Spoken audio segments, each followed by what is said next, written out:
Rana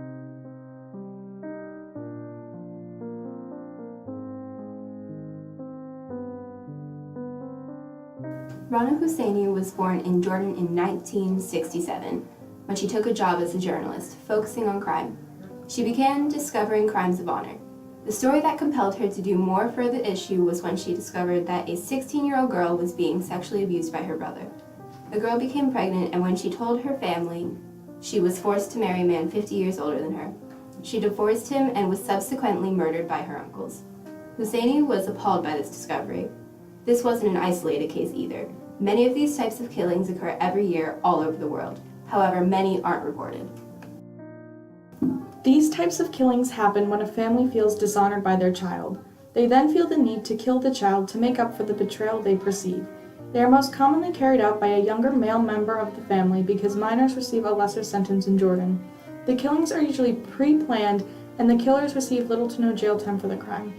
On average, the killers only serve 7.5 months for murdering their daughters. These killings aren't part of any specific religion or class and are usually simply part of the country's culture.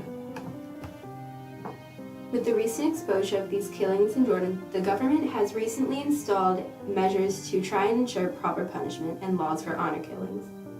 King Hussein, ruler until 1999, emphasized women and children and their rights when opening the 13th Parliament.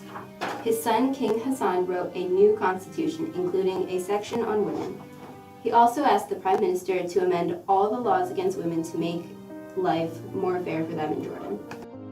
Husseini worked out of Jordan with her journalism, but honor killings happen all over the world. In Ontario, Canada, a family murdered 3 daughters and a wife from a polygamous marriage for a perceived dishonor on the family. They had become too Western, while others had relationships the family didn't approve of.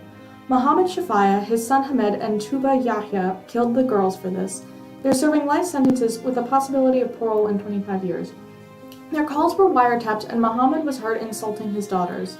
The 3 sisters, Zainab, Sahar, and Giti, were found in a car that was submerged in a canal. Giti was only 13 at the time of the murder, while Sahar was 17 and Zainab was 19. While in court, the defense argued that Hamad Shafaya was a minor, being 17, and deserved a lesser sentence. The prosecutors disputed this fact, citing birth certificates that proved Hamed was an adult when the murders occurred.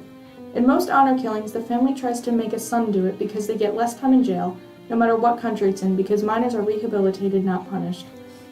The prosecutors also wanted a first-degree murder charge, but they were only given a second-degree charge.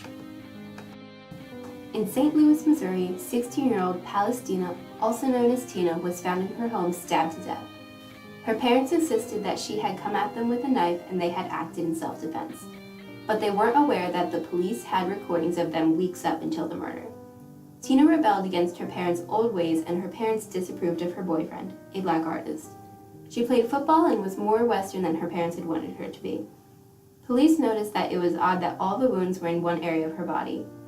If there was a free-for-all knife fight, as her parents suggested, the wounds would have been more scattered. The FBI had planted recording devices in their home because Zain, her father, was suspected of terrorist activity.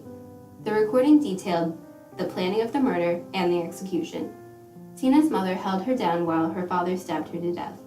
Both parents were given the death sentence. However, Tina's father died on death row, and her mother's sentence was commuted to life without parole. Cases like this aren't secluded either. Afshan Azad, the famous actress who played Padma Patil in Harry Potter, was assaulted by her family for dating a Hindu man. Abul Azad, her father, and her brother Ashraf were both furious that she was dating outside of the Muslim faith. Afshan sneaked out of her home through the window to avoid being killed. Luckily, she only received minor injuries and wasn't killed. She was too scared to go to court to confirm her claims. However, the jury still found the men guilty. Both parties were charged with making threats to kill her, and her brother was additionally charged with assault. There are solutions to this issue, however. There is an honor-based violence awareness network which seeks to inform communities about violence against people for the sake of the family's honor. They also provide resources for people experiencing violence themselves or think that someone they know is experiencing it and how to get help. Some places train people how to react and deal with honor-based violence and to help women get to safety. There are still killings going on today, but thanks to Rana Husseini, these killings have been exposed and now people are learning how to prevent them and how to protect those who are being threatened by their family. So there is hope for the future.